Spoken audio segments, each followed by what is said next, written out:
Olá pessoal, bem-vindos ao nosso curso do Direito Processual Civil e começamos a partir da aula de hoje a falar sobre a parte especial do novo Código de Processo Civil. O código que é separado numa parte geral, que nós já vimos ao longo das nossas últimas aulas, e agora vamos dar início ao estudo da parte especial. E na parte especial nós temos o processo de conhecimento, no livro 1, o processo de execução, no livro 2, e no livro 3, os meios de impugnação das decisões judiciais e todas as demais decisões proferidas no processo. Então nós temos 3 livros, cada um tratando de um tema específico, e vamos começar o estudo de hoje com o livro 1 da parte especial do processo de conhecimento e do cumprimento de sentença. Vamos lá. Processo de conhecimento e cumprimento de sentença. O que é processo de conhecimento? O processo de conhecimento é o processo destinado a conhecer o direito da parte. Conhecer o direito da parte. Em que sentido? A partir do momento que você tem uma lesão ou uma ameaça de lesão a direito, e você precisa levar essa lesão, levar essa ameaça ao conhecimento do juiz, você precisa que o juiz conheça o seu direito. Por mais que o juiz do cível, por exemplo, atue em acidentes de trânsito, julgue acidentes de trânsito todos os dias, 980 milhões de acidentes de trânsito por dia, ele não sabe o que aconteceu com o seu acidente de trânsito.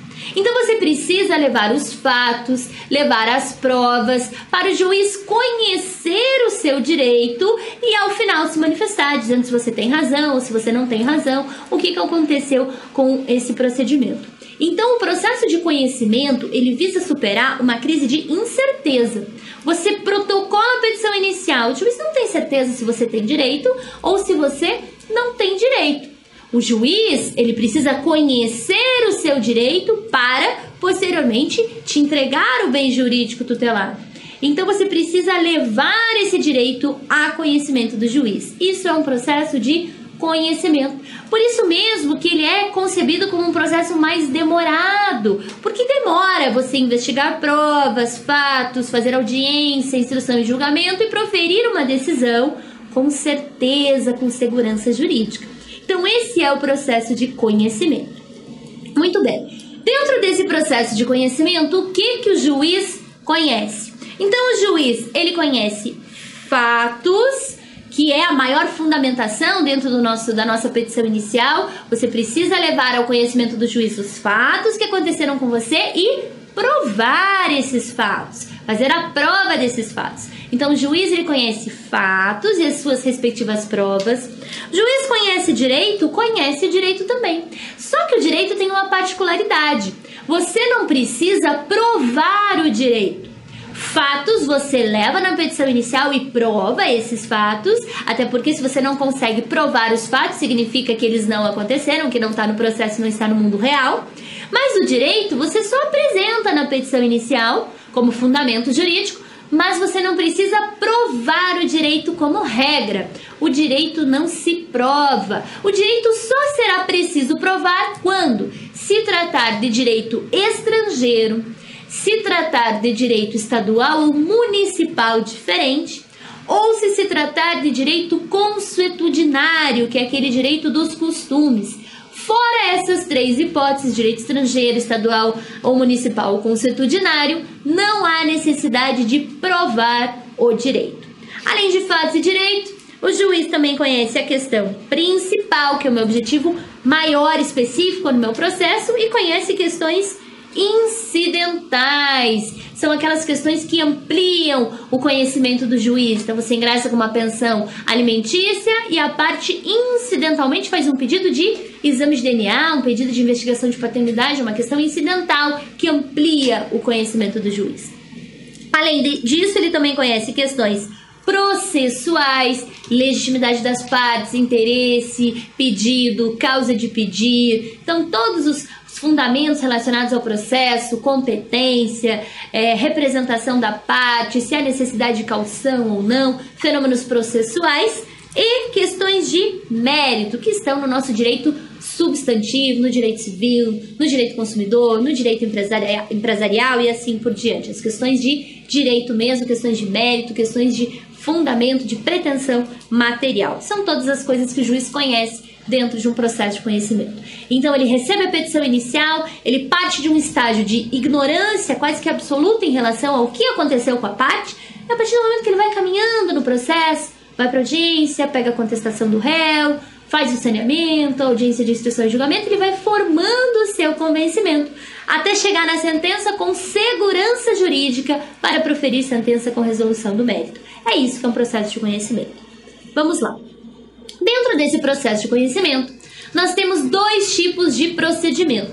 O procedimento chamado procedimento comum, estabelecido no título 1 do livro 1 da parte especial, e o procedimento chamado especial, estabelecido no título 3 do livro 1 da parte especial. Qual é a diferença entre esses dois tipos de procedimento? No CPC antigo, existia uma ramificação no procedimento comum. O procedimento comum ele poderia ser ordinário, ele poderia ser sumário, e tinha gente que ainda falava do procedimento sumaríssimo, em que pese ele tivesse sido extinto em 1995.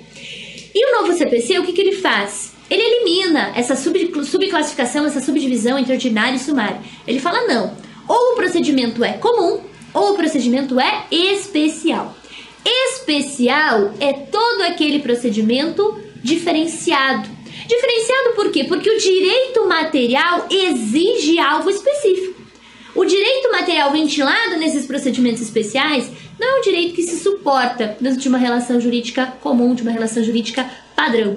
Então, os procedimentos especiais são aqueles um pouquinho diferentes, que exigem uma circunstância diferenciada.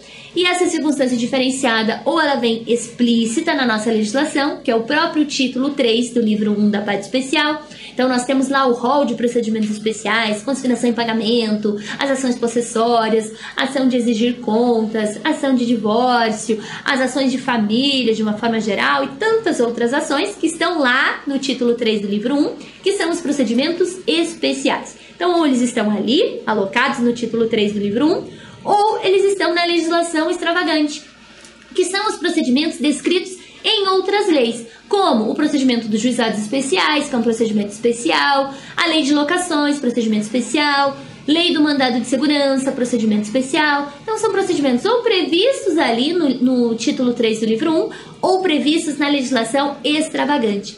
E por um critério de exclusão, aquilo que não for procedimento especial, por via de consequência, é procedimento comum. Então, o procedimento comum é aquele aplicável a quase a grande maioria das ações, é aquele padrão, é aquele genérico, aquele que se adapta a quase todo qualquer tipo de demanda. Então, acompanhe lá no artigo 318 do CPC. Aplica-se a todas as causas do procedimento comum, salvo disposição em contrário deste código ou de lei. Então, aplica-se a tudo. O procedimento comum é um procedimento único, padrão, genérico para todas as demandas, salvo as demandas de procedimentos especiais, que estão no título 3 do livro 1 da parte especial ou que estão na legislação extravagante. Então, a gente vai falar ainda sobre os procedimentos especiais, mas agora a gente vai começar o nosso estudo do processo de conhecimento falando do procedimento comum, que é esse procedimento padrão, genérico, básico, aplicável por força do artigo 318 a quase todas as demandas. Então, vamos lá. Procedimento comum, ele começa, como todo e qualquer processo começa, com uma petição inicial. Mas ele tem alguns requisitos específicos dentro dessa petição inicial, requisitos esses que foram reformulados aí pelo novo Código de Processo Civil. Então, antes da gente falar desses requisitos, vale lembrar que a petição inicial, ela é um ato, ela é um documento por escrito na justiça comum, só sendo admitida verbalmente, oralmente, nos juizados especiais, que é um outro microsistema, mas na justiça comum ela é um ato por escrito, redigido em língua nacional, então utilização no vernáculo, que vem assinada pelo advogado, digitalmente ou presencialmente, né, fisicamente pelo advogado, e ela se serve, então, do princípio da inércia da jurisdição, princípio do acesso à justiça, e responde a uma série de requisitos previstos tanto no artigo 319 como no artigo 320. Então, a petição inicial, ela é os requisitos do 319 mais o 320. Petição inicial com requisitos 319, requisitos 320, uma petição inicial apta para desenvolver válida e regularmente o seu processo. Então vamos analisar esses requisitos.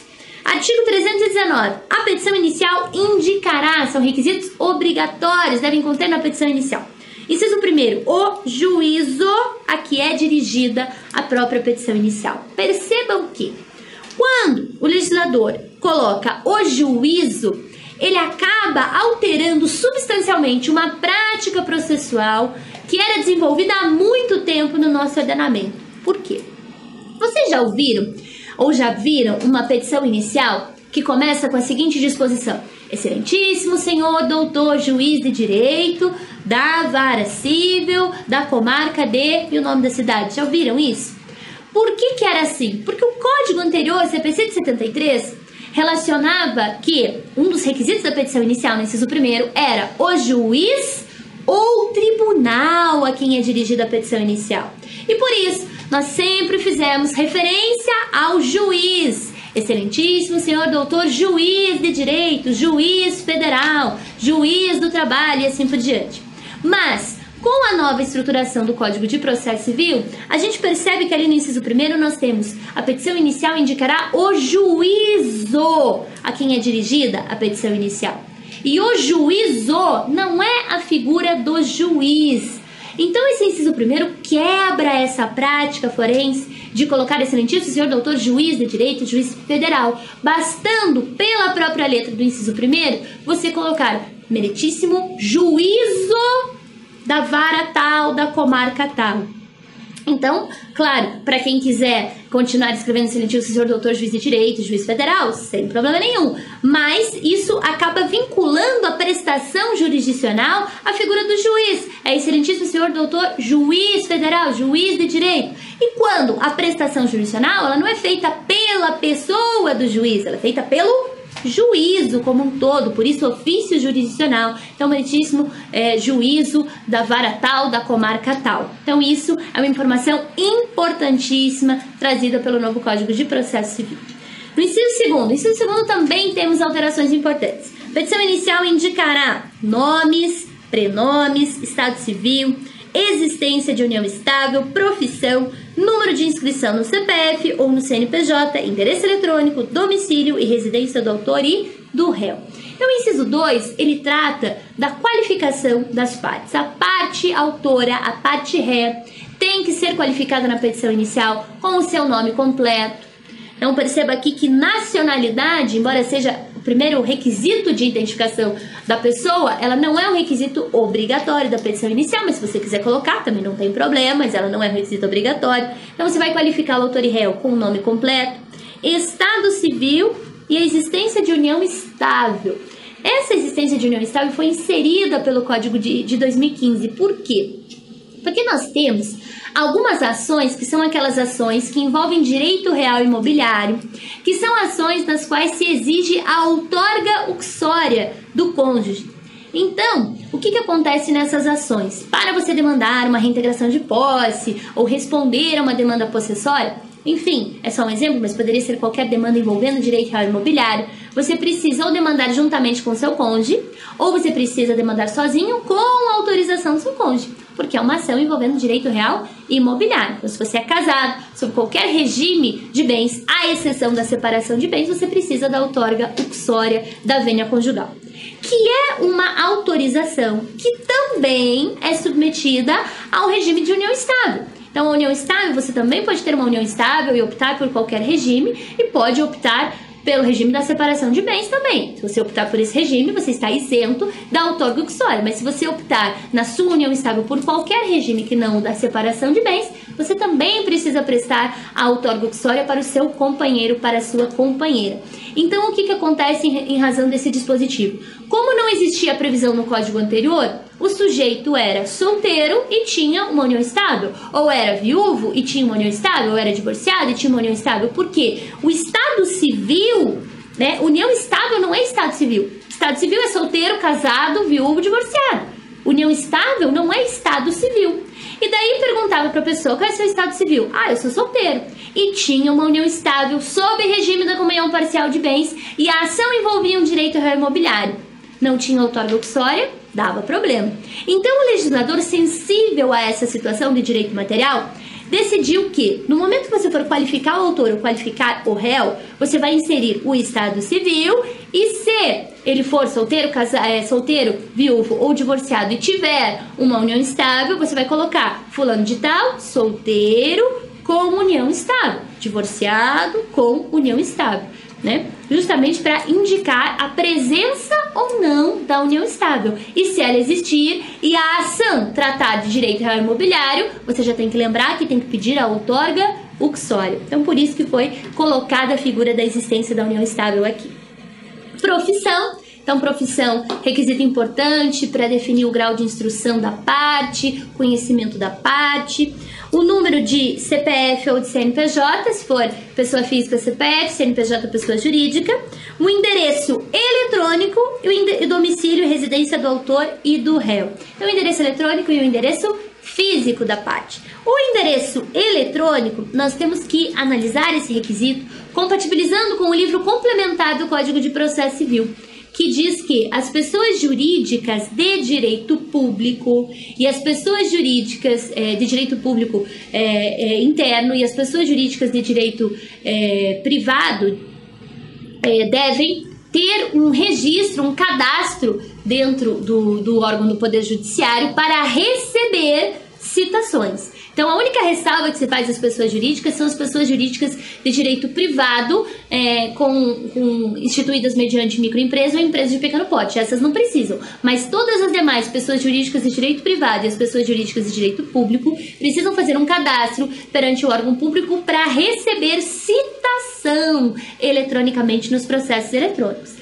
Então, essa é uma exigência disposta lá no livro complementar do Código de Processo Civil, que algumas pessoas jurídicas fizeram esse cadastro e nos seus processos eletrônicos já estão recebendo a citação eletrônica, né? Outras não fizeram, enfim. Mas a ideia do código é que pela difusão dos processos eletrônicos, né, cada vez mais as pessoas jurídicas de direito privado façam esses cadastros e recebam as suas respectivas citações também eletronicamente e quem sabe num futuro próximo as pessoas físicas também recebam citações eletrônicas. É claro que isso a gente sabe que vai demorar um certo tempo, precisa ter um amadurecimento de toda a sociedade, não só dos operadores do direito para que isso aconteça, mas quando se elabora um código, se pensa que ele vai durar aí 40, 50, 60 anos, então até lá, quem sabe, as pessoas naturais, as pessoas físicas também recebam citação eletrônica nos processos eletrônicos. Por isso que temos esse dispositivo aqui e o domicílio e residência do autor e réu para fins de fixação de endereço e para a citação presencial, a citação pessoal. São os requisitos obrigatórios da petição inicial. No inciso 3º, o que nós temos? No inciso 3º, nós temos a exposição dos fatos e dos fundamentos jurídicos do pedido. Então, exposição de fato, então todos os fatos que formulam a sua pretensão de direito material e os fundamentos jurídicos do pedido. Aqui está a minha causa de pedir, os motivos, a razão, pelo que estou pedindo, pelo que estou formulando essa pretensão.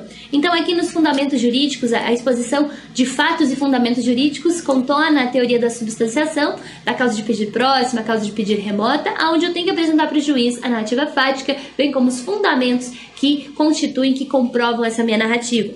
Também temos o pedido com as suas especificações. Então, lembrar sempre que o pedido no processo de conhecimento, na petição inicial, o pedido ele é sempre imediato, que é a providência jurisdicional, declaratória, constitutiva, condenatória, executiva, mandamental. E, ao mesmo tempo, ele é mediato, que é a própria pretensão de direito material.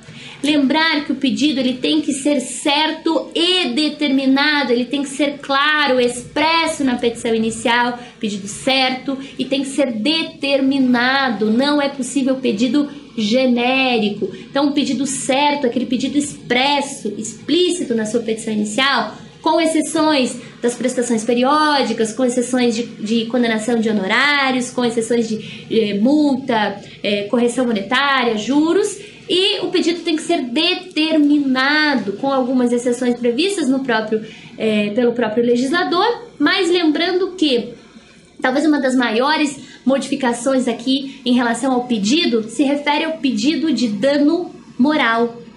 O dano moral, que antes, na vigência do CPC anterior, nós fazíamos por arbitragem, né, por arbitramento, né, o juiz fixava o dano moral.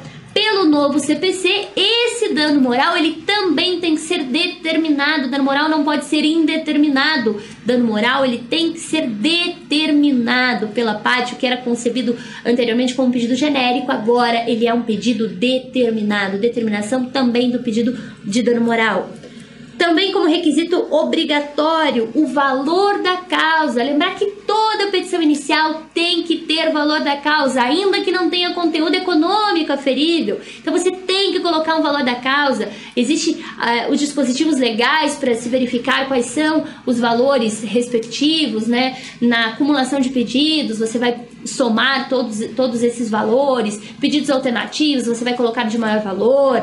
Os pedidos envolvendo uma relação contratual, se envolve o contrato inteiro, é o valor do contrato. Se envolve apenas uma parte do contrato, é essa parte que é o valor da causa. Nas prestações periódicas, é o valor de 12 meses de prestações e assim por diante. Então, o próprio legislador implementa requisitos para você identificar o valor da causa, de forma que o valor da causa é requisito obrigatório da petição inicial, tem que ter valor da causa, mesmo que seja uma ação de procedimento voluntário, uma ação envolvendo uma emancipação, uma guarda, enfim, tem que ter valor da causa.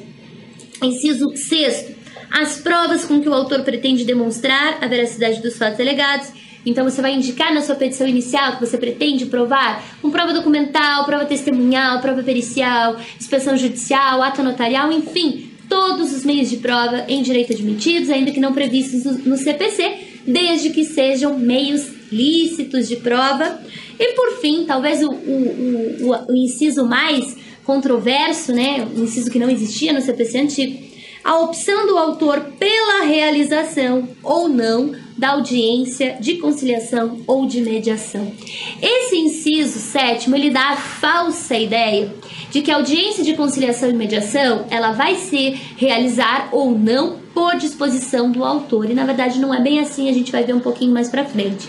Então a audiência de conciliação e mediação, ela é obrigatória, ela só não vai ser realizada quando ambas as partes se manifestarem contrárias à sua realização. Mas o autor é requisito obrigatório ele mencionar na petição inicial se ele tem interesse ou não em realizar essa audiência. Está aqui no inciso 7º, requisito obrigatório, a opção do autor pela realização ou não da audiência de conciliação e mediação. E é interessante a gente observar que dentro desses requisitos foi suprimido do antigo CPC, do antigo artigo 282, o requisito da citação do réu. Por quê? Não é porque o autor pede a citação ou não pede que a citação vai ou não vai acontecer. A citação ela é ato vinculado da prestação jurisdicional. Então, o autor pedindo ou não pedindo citação na petição inicial, a citação vai e deve acontecer para conferir regularidade à relação processual. Por isso que ela não está aqui. Vamos analisar rapidamente aqui na observação em relação à ausência de requisitos do inciso 2, que está disposta ali no parágrafo 1º, 2º e 3º do artigo 319. Então, o inciso 2, ele diz respeito à qualificação das partes e denomina uma série de requisitos obrigatórios para você qualificar autor e réu.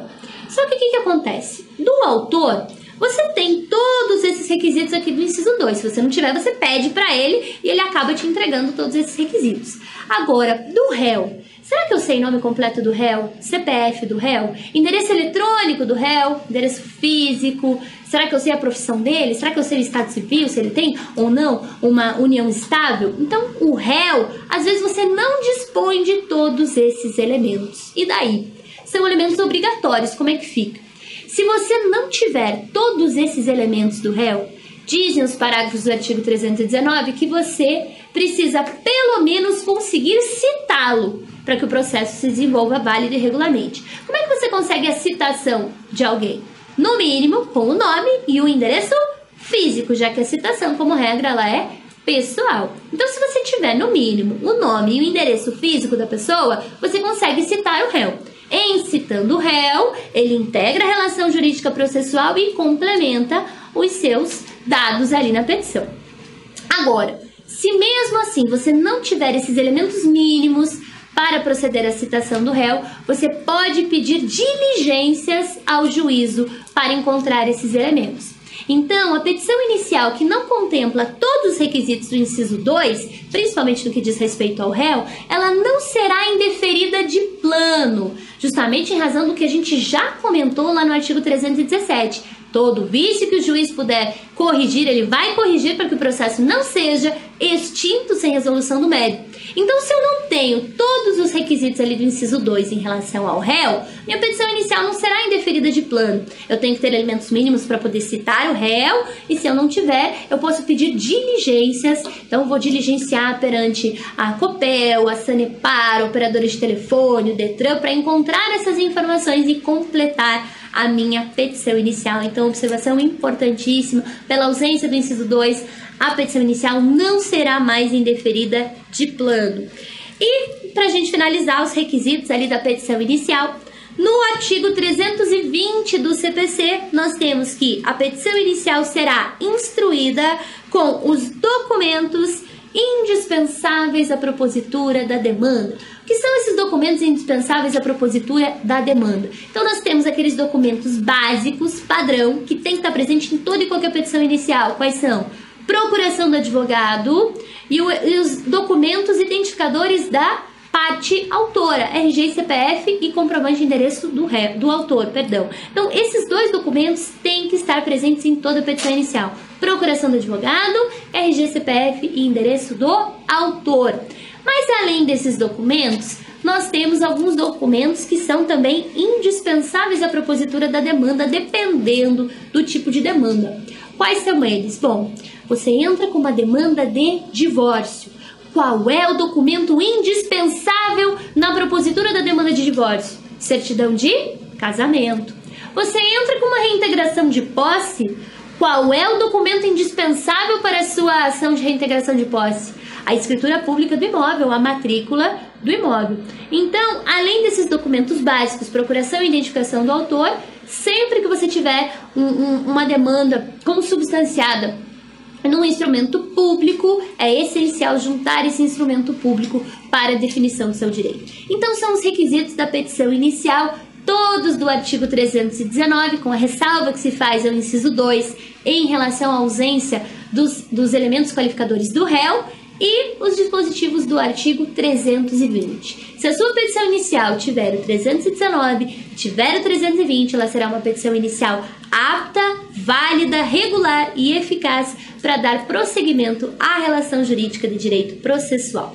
E não para por aqui não. Nós começamos apenas o processo de conhecimento pelo procedimento comum e nas próximas aulas a gente vai falar de todos os requisitos, todos os institutos até a gente chegar na sentença final do nosso processo de conhecimento. Então, espero você na nossa próxima aula, agora que já vimos petição inicial, para o próximo passo, próximo momento do processo, que é o recebimento dessa petição inicial pelo juiz.